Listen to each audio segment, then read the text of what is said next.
नमस्कार मित्र, social today India में आप सभी का स्वागत है। चलिए जानते हैं आज की बड़ी खबर को। तीसरी लहर पर सरकार की बड़ी चेतावनी। कोरोना की थर्ड वेव जरूर आएगी, पर अभी आएगी और कितनी खतरनाक होगी अभी नहीं बता सकते। देश में कोरोना की दूसरी लहर थमने का नाम ही नहीं ले रहा है। इस बीच केंद्र सरकार ने इसकी तीसरी लहर के बारे में चेतावनी दे दी है।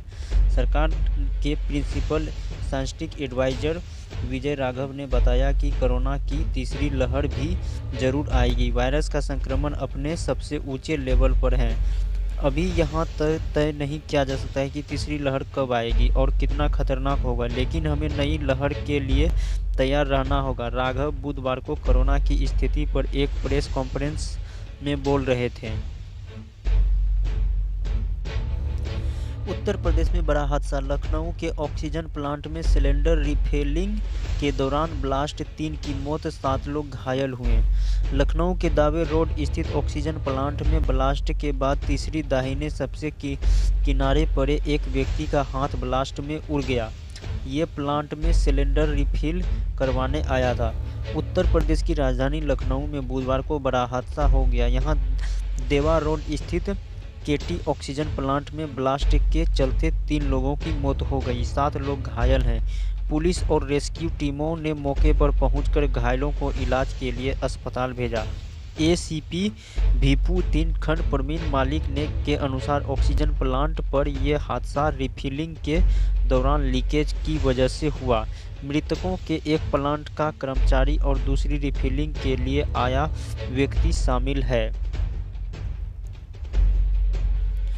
बिहार के 18 प्लस वाले का इंतजार बढ़ा। हेल्थ मिनिस्टर मंगल पांडे ने कहा कि हमारी तैयारी पूरी। SII से 1 करोड़ डोज कब मिलेगा कंफर्म नहीं है। जैसा ही अगली खेप आएगी सभी को वैक्सीन दिया जाएगा। पांडे ने बताया कि अभियान को लेकर स्वास्थ्य विभाग ने हर तरफ की तैयारी कर ली है। बिहार में 8 से 45 की उम्र के लोगों को कोरोना की वैक्सीन के लिए अभी और इंतजार करना होगा। स्वास्थ्य मंत्री मंगल पांडे ने दैनिक भास्कर को बताया कि सीरम इंस्टीट्यूट ऑफ इंडिया को कोविशील्ड के एक नए डोज का ऑर्डर दिया गया है। अभी तक SII के तरफ से इसकी पुष्टि नहीं की गई है कि वैक्सीन कब तक मिलेगी। जैसे ही अगली खेप बिहार आएगी सभी को वैक्सीन दिए जाने लगेंगे। SII के संपर्क में हरी झंडी मिलने भर की देरी है। पांडे ने बताया कि बिहार में 18 से 45 साल के लोगों की आबादी 5.46 करोड़ है। इनके लिए वैक्सीन 1 मई से शुरू होना था। अभियान को लेकर स्वास्थ्य विभाग ने हर तरफ की तैयारी कर ली है। लोग का निबंध भी हो गया है। उन्हें उनकी नज़दीकी वैक्सीनेशन सेंटर पर बता दिया जा रहा है। उत्तर प्रदेश में बीजेपी का हाल बेहाल। मोदी की काशी में 5 महीने से सपा ने भाजपा को 5 झटके दिए। MLC और छात्र संघ चुनावों के बाद पंचायत चुनाव भी पछाड़ा। प्रधानमंत्री नरेंद्र मोदी के संसदीय क्षेत्र वाराणसी में बीते 5 महीने में भारतीय जनता पार्टी, समाजवादी पार्टी ने लगातार 5 तरगे झटके दिए हैं। MLC चुनाव से शुरू हुआ बीजेपी की शिक्कत का सिलसिला फिलहाल थम नहीं रहा है। इसके संगठन से जुड़े लोग परेशान हैं। माना जा रहा है कि अगले साल होने वाले विधानसभा चुनाव को देखते हुए शीर्ष नेतृत्व जल्द ही कुछ कड़े फैसले ले सकते हैं। बिहार में लॉकडाउन पर सियासत। CM ने लोगों से शादी समारोह टालने को कहा। तेजस्वी बोले, यह तो मैं 3 हफ्ते पहले अपील कर चुका हूं। सांसद ललन सिंह ने पूछा, किस बिल में छुपकर कह रहे हैं। लॉकडाउन को लेकर बिहार में सियासत भी शुरू हो गई है। सुबह बीजेपी के प्रदेश अध्यक्ष संजय जायसवाल ने JDU को आईना दिखाया। इसके बाद CM नीतीश कुमार ने लॉकडाउन का हवाला देता जनता से शादी विवाह के समारोहों को टालने की अपील की। इस बात पर भी विपक्षी तेजस्वी यादव ने उन्हें घेरा। तेजस्वी ने कहा कि आप जो अपील आज कर रहे हैं वह मैं 3 हफ्ते पहले कर चुका हूं। तेजस्वी ने इस बयान के तुरंत बाद उन्हें जवाब देने JDU के सांसद ललन सिंह आगे आए। उन्होंने पूछ दिया कि किस बिल में छुपकर आप यह बात कर रहे हैं। ऑक्सीजन पर केंद्र को 20 घंटे की मोहलत। एससी ने केंद्र से कहा, दिल्ली को ऑक्सीजन देने का प्लान कल सुबह 10:30 बजे तक बताएं। एससी के आगमना नोटिस पर टेस्ट। दिल्ली में ऑक्सीजन की सप्लाई देखकर कर रहे केंद्रीय अफसरों के खिलाफ दिल्ली हाईकोर्ट में अमानता नोटिस पर सुप्रीम कोर्ट ने बुधवार को रोक लगा दी। केंद्र ने हाईकोर्ट के नोटिस को सुप्रीम कोर्ट में चुनौती दी थी। सुप्रीम कोर्ट ने ये माना था कि केंद्र के अफसरों को जेल भेजने या फिर उन्हें वाममाना के मामले में घसीटने से ऑक्सीजन नहीं मिलेगी, लेकिन अदालत में केंद्र से पूछा कि इस समस्या का हल क्या है। साथ ही कहा कि ऑक्सीजन की कमी से जाने गई और यह नेशनल इमरजेंसी है, इसमें कोई शक नहीं है। सुप्रीम कोर्ट ने केंद्र से कहा कि मुंबई मॉडल के सीख कर दिल्ली में पूरी ऑक्सीजन देने की कोशिश कीजिए। साथ ही केंद्र को करीब 20 घंटे का वक्त देते हुए कहा कि दिल्ली को रोज 700 मिलियन टन ऑक्सीजन देने का प्लान गुरुवार सुबह 10:30 बजे तक बताएं। मधेपुरा मेडिकल कॉलेज में पड़ताल। रोस्टर में ड्यूटी पर 4 डॉक्टर, 2 ने खुद को संक्रमित होकर छुट्टी पर बताया। एक एम्स में भर्ती, एक ने कहा स्टाफ को बोलिए। जननायक कर्पूरी ठाकुर मेडिकल कॉलेज में भर्ती होने वाले मरीज कहते हैं कि इलाज में लापरवाही हो रही है। अधीक्षक और प्राचार्य कहते हैं कि डॉक्टरों की कमी है, पर जब अधिकारी JNKTMCH का निरीक्षण करते हैं तो यहाँ कभी 2 दर्जन तो कभी 4 दर्जन तक डॉक्टर अनुपस्थित रहते हैं। ऐसे में मंगलवार की रात 8 बजे से लेकर 1 बजे तक भास्कर रिपोर्ट JNKTMCH के कोविड वार्ड की पड़ताल की तो एक नया खुलासा हुआ। जी हाँ, यहाँ कोविड मरीजों के इलाज के लिए तैनात किए गए कोई डॉक्टर एम्स में खुद भर्ती हैं तो किन्हीं के परिवार के सभी सदस्य संक्रमित हैं। बीजेपी ने जेडीयू को दिखाया आईना। भाजपा प्रदेश अध्यक्ष बोले, 40,000 केस पर विकेट लॉकडाउन का प्रस्ताव नहीं माना, मामले 1 लाख पार हुआ तो समझ में आई जमीनी हकीकत। बीजेपी के प्रदेश अध्यक्ष संजय जायसवाल ने जेडीयू के नेताओं को आईना दिखाया। लॉकडाउन को लेकर एक बार फिर संजय जायसवाल ने अपने सोशल मीडिया पर जेडीयू के नेताओं को घेरा। संजय जायसवाल ने लिखा है कि राज्यपाल जी की बैठक में जब मैंने 62 घंटे से शुक्रवार शाम से सोमवार सुबह तक लॉकडाउन की बात की थी, तब बिहार के केस 40,000 से कम थे, पर आज 1 लाख से ज़्यादा एक्टिव केस होने के कारण बिहार सरकार के पास जनता की भलाई का कोई दूसरा विकल्प नहीं। भारतीय जनता पार्टी के सभी प्रतिनिधियों से आग्रह है कि वे अपने क्षेत्र में रहे और अस्पतालों की चिंता करें। जनता को भी मास्क तथा 2 गज की दूरी के लिए जागृति करें। कोरोना देश में बीते दिन 3.82 लाख केस आए। यहां अमेरिका से मिले नए संक्रमितों से 9 गुना ज़्यादा राहत की बात। 3.37 लाख मरीज ठीक हुए। देश में कोरोना की दूसरी लहर थमने का नाम नहीं ले रही है। 3 दिन लगातार मामलों में गिरावट दर्ज करने के बाद मंगलवार को फिर से नए संक्रमितों के आंकड़े में बढ़ोतरी देखी गई। देश में पिछले 24 घंटे में 3,82,847 नए कोरोना की पुष्टि हुई। यहां आंकड़ा दुनिया में सबसे ज़्यादा संक्रमित देश अमेरिका के नए कोरोना मरीजों से 9 गुना ज़्यादा। वहां बीते दिन 42,354 संक्रमितों की पहचान हुई। संक्रमित खिलाड़ी को चोटिल बताकर IPL बचाने में जुटे थे BCCI के अधिकारी। विराट की टीम ने खेलने से मना तो भंडाफोड़। कई खिलाड़ियों, कोच और सपोर्ट स्टाफ के कोरोना संक्रमण हो जाने की वजह से इंडियन प्रीमियर लीग का 14वां सीरीज अनिश्चितकाल के लिए स्थगित कर दिया गया। खिलाड़ियों में बढ़ते संक्रमण के माहौल में कई टीमों ने मैच खेलने से इनकार कर दिया था। अब बड़ी खबर सामने आ रही है कि भारतीय क्रिकेट बोर्ड BCCI के कुछ बड़े अधिकारी संक्रमण के मामलों को दबाने की तैयारी में थे ताकि लीग पूरी कराई जा सके। RCB ने दी खिलाड़ियों की सुरक्षा को प्राथमिकता। आईपीएल में 3 मई को अहमदाबाद में विराट कोहली की कप्तानी वाली रॉयल चैलेंजर बेंगलुरु और कोलकाता नाइट राइडर्स के बीच मुकाबला खेला जाना था। सूत्रों के मुताबिक मैच में एक दिन पहले ही केकेआर के 2 खिलाड़ी वरुण चक्रवर्ती और संदीप वारियर पॉजिटिव हो गए। बोर्ड के कुछ बड़े अधिकारी चाहते थे कि इन्हें आइसोलेशन कर खबर सामने लाई जाए कि दोनों चोटिल हैं। यह बात आरसीबी तक पहुंच गई और टीम के खिलाड़ियों को सुरक्षा को देखते हुए मैच खेलने से साफ इनकार कर दिया।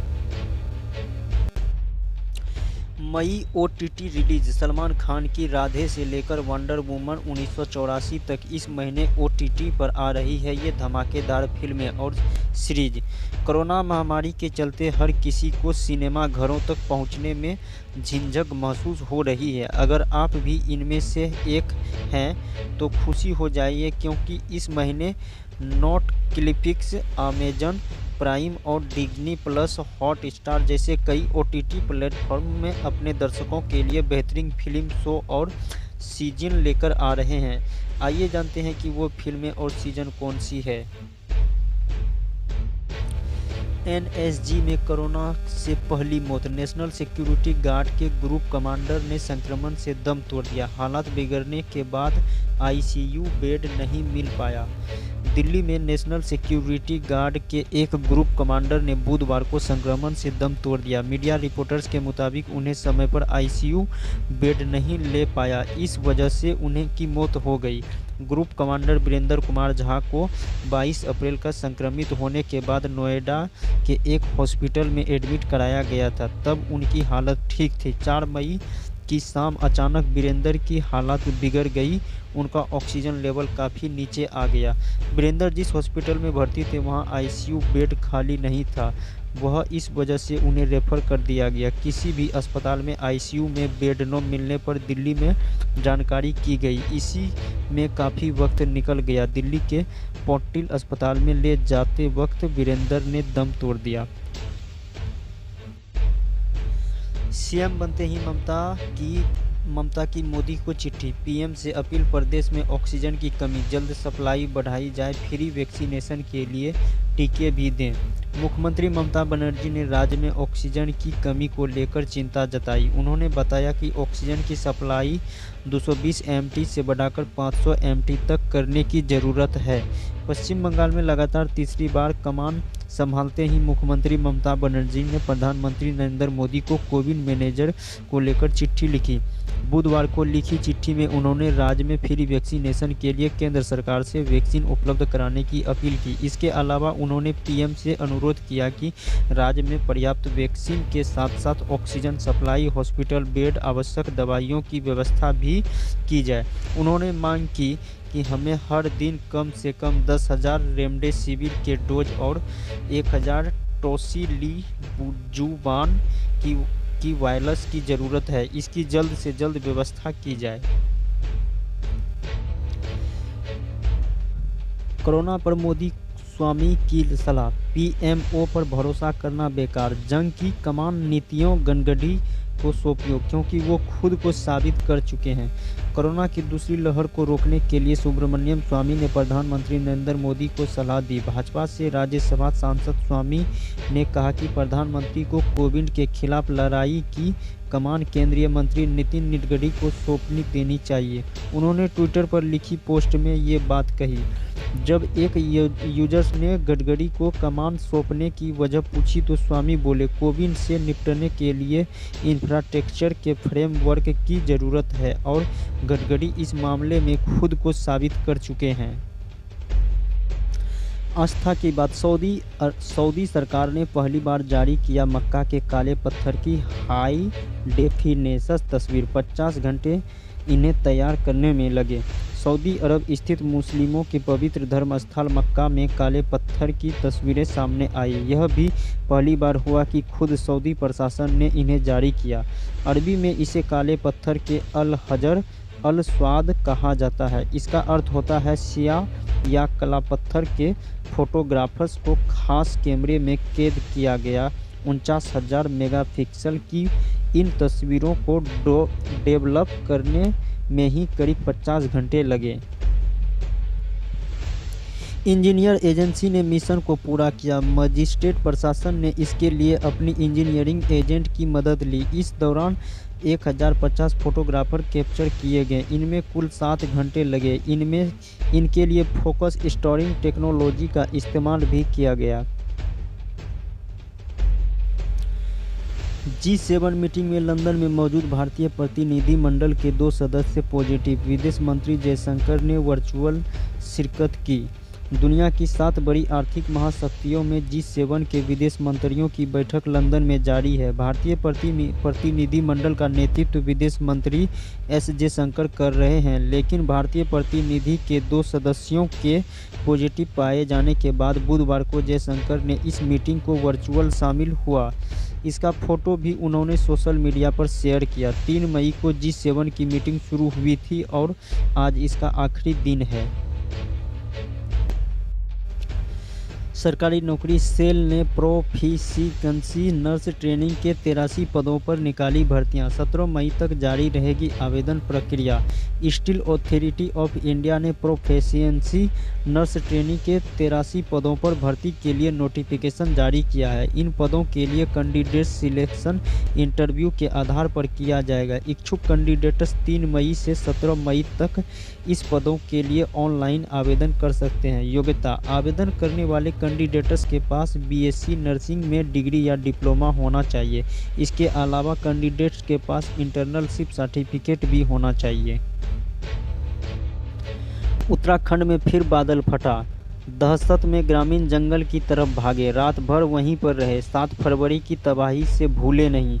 उत्तराखंड के चमोली में मंगलवार रात बादल फटने से दहशत फैल गई। तेजी बारिश के बाद रेनी गांव में ऋषि गंगा नदी के जल स्तर बढ़ने से तेज आवाज़ आई तो रेली, वल्ली, रेनी, पल्ली और गुजरू समेत दूसरे गांव में लोग डर मारे जंगल की तरफ भाग गए और रात भर वहीं रहे, क्योंकि 7 फरवरी की तबाही को वे अभी भूले नहीं हैं। जबकि चमोली जिले में तपोवन में ग्लेशियर टूटकर ऋषि गंगा में नदी में गिरा था। उस हादसे के बाद 50 से ज़्यादा लोगों की लाशें मिली थी, जबकि 150 से ज़्यादा लोग का पता भी नहीं चला।